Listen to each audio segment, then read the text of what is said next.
السلام عليكم ورحمة الله وبركاته، وأهلا وسهلا بكم في قناتي، قناة كوكب النباتات. أرحب بكم. ومعانا النهاردة شجرة شكلها جميل جدا. أنا كنت رايح أزور واحد صاحبي في المشتل قريب مني، وأنا ببص كده في المشتل وبتفقد الحاجات الجديدة اللي عنده، فلقيت عنده الشجرة اللي شكلها غريب، أوراقها جميلة جدا. فببص بسأله وقلت له شجرة ايه دي اللي شكلها جميل وورقها شكله جميل كده؟ قال لي دي شجرة الكاري. قلت له دي استعمالاتها ايه؟ قال لي دي شجرة جميلة جدا، دي بتستعمل في الطبخ، ودي شجرة بتيجي يعني المنشأ الأصلي بتاعها في دولة الهند والأماكن اللي هناك اللي هي دي. والشجرة دي بتحب الرطوبة وبتحب المية وبتحب يعني ايه مكان يكون مظلل نسبيا، ماشي، يعني الأجواء الحارة لا. والشجرة دي زي ما انتم شايفين كده بتستعمل الأوراق بتاعتها في المطبخ المصري، وبتستعمل برضو بيجي منها الثمار السمراء بتاعتها اما تكبر شوية، يعني لا غنى عنها في المطبخ نهائيا. بتستعمل ورق وثمار الاتنين مع بعض.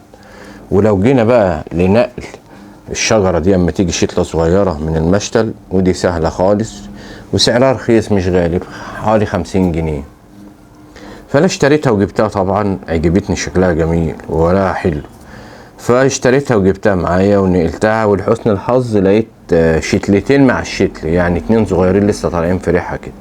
فقلت انا ازرعهم، انا احطهم في قصيص 20 لتر كبير او 30 لتر حسب يعني، وبعدين اما تكبر وهو تجمد شويه والشتله الاتنين الصغيرين اللي تحت يجمدوا شويه، انا هنقلهم ان شاء الله وادهم لكل واحده في قصيص لوحدها.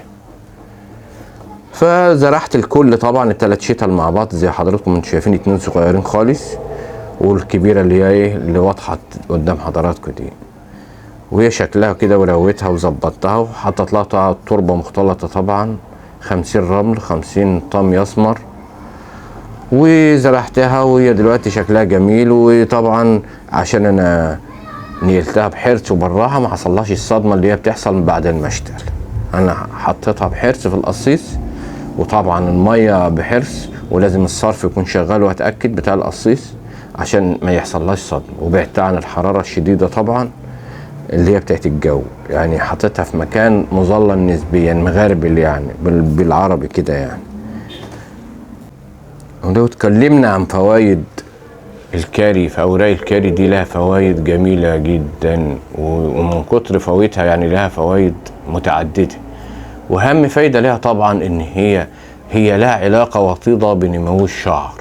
يعني هي أوراق الكاري بتساعد في نمو الشعر المتساقط أو الورث الصلع الوراثي حتى لها علاقة بيه شوية. وبتساعد في تليف الكبد، وبتقضي على البكتيريا اللي بتبقى في الامعاء، وبتساعد ان هي في الحمية برضو، بتعمل تخفيف للوزن، وبتساعد على الدورة الدموية تكون منتظمة، وبتعزز الهضم، وبتساعد ان على عدم عسر الهضم في المعدة برضو. فهي كويسة من النواحي الصحية. الى ذلك كله بقى فهي بتستعمل في المطبخ المصري، ومفيش مطبخ بيستغنى عنها طبعا. وانا شايف ان كل ست بيت او كل راجل المفروض يجيب شجرة صغيرة ويحطها في البلكونة، ونستفيد منها في المطبخ، ونستفيد منها برضو في الوصفات الطبيعية اللي هي بتاعت زمان. وهي لها فوائد كتير حتى في العين، يعني مكتوب ان هي بتساعد في الصحة العامة للعين، ومفيدة للكلى، ومفيدة لحاجات للشعر، مفيدة لتحسين البصر.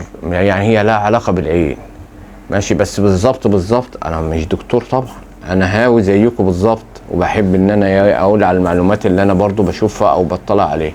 هي لها علاقة بصحة العين والمعدة والكبد، ماشي، وتخفيف الوزن، ولها علاقة شديدة بنمو الشعر كمان.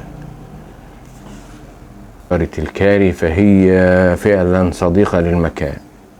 هي بتحب الرطوبة، بتحب المية، وما تحبش الحر الشديد. يعني هي بتحب الاماكن المظلله النسبيه، يعني بلاش نحطها في الشمس المباشره، نحطها في اماكن مظلله نسبيا.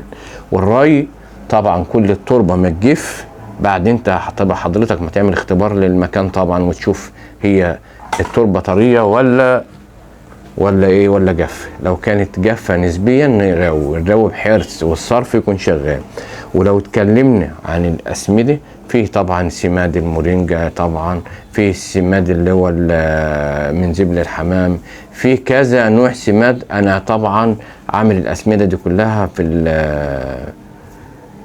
على القناه، وانا هسيب لكم الرابط بتاعها برضو بتاع الاسمده دي، اقرب سماد وانقاهم طبعا. هسيب الرابط وحضرتكم تبقوا تطلعوا عليه برضو وان شاء الله وتشوفوه. شجره الكاري بتتحمل الافات، وهي ما بتكلفش حاجه ولا رش ولا اي حاجه، وهي الشكل العام بتاعها جميل، يعني ممكن نستعملها كزينه. الشجره دي شكلها جميل جدا، يعني ممكن تستعمل كزينه. وهي الشجره دي بترتفع لمتر واتنين وتلاتة كمان، يعني هي بترتفع وبيبقى شكلها وفروعها كده متدلية وشكلها جميل جدا، يعني هي شكلها زينة لوحدها. دي تتحط في حديقة، تتحط في بلكونة، تتحط على السطح، ماشي، لان هي فروعها بتتدلى كده وشكلها بقى بيبقى جميل جدا. ولازم نسميتها كل 15 يوم بسماد المورينجا، بسماد زبل الحمام. يعني في اسمده كتيره، وفي حتى فيديوهات هسيبها لكم في اخر الفيديو تدل على السماد المناسب لها برضه. وطبعا انا عندي على السطح بتاعي في عندي الكاري، وفي عندي الورق اللورو، ماشي، وفي عندي الزعتر، وفي عندي الروزماري. يعني المفروض ما فيش حد من حضراتكم غير كلكم تجيبوا الحاجات اللي هي البهارات بتاع المطبخ تبقى موجود. عاوز ورق كاري موجود، عاوز ورق لورو موجود اللي هو ورق الغار، ماشي، عاوز روزماري موجود، عاوز زعتر موجود. كل حاجة ان شاء الله موجودة. تبقى قريبة من المطبخ، تبقى قريبة من السطح. المهم تبقى الحاجة موجودة، بدل ما كل شوية انا هبعت اشتري او اشتريش، لا، الحاجة تبقى عندي طازة وتبقى من على السطح على طول، يعني انا ما اتعبش في حاجة خالص. والشجرة دي شكلها جميل جدا، وشكلها يعني يرد الروح، يعني فروعها متدلية وجميلة جدا. وشجرة انا حبيتها اول ما شفتها في المشتل، قلت له انا لازم مش هروح من غير الشجرة دي نهائيا، لان انا حبيت الشجرة دي من اول ما شفتها. قال لي خلاص خد لك شجرة. والشجرة بتاعتي جت معاها شتلتين الحمد لله، وهنقلهم قريب بس ما يجمدوا شوية، هم تحت عند الجذور من تحت، ماشي. ساعة بس ما تجمد شوية الشجرة، وانا هقوم اخدهم وعزلهم لوحدهم في قصيصات تانية، ماشي. اهي الشجرة التانية هي العودين اللي رفيعين دهم، واخدهم لوحدهم، واقوم بقى يبقى عندي 3 شجرات كاري في البيت، وراعيها ان شاء الله لحد ما تكبر طبعا وتبقى لها ثمار الثمرة المتداولة دي. وهستعمل الثمار وهستعمل الورق ان شاء الله. وانا سعيد جدا بمتابعتكم ليا طبعا في الفيديوهات بتاعتي، يا ريت تشتركوا معايا برضو، ويا ريت تدعموني في القناة عشان اقدر استمر، واقدر ان انا اجيب برضو اشجار جديدة ونباتات جديدة ونستفيد كلنا طبعا ان شاء الله. وبكده نكون وصلنا لاخر الفيديو، والسلام عليكم ورحمة الله وبركاته.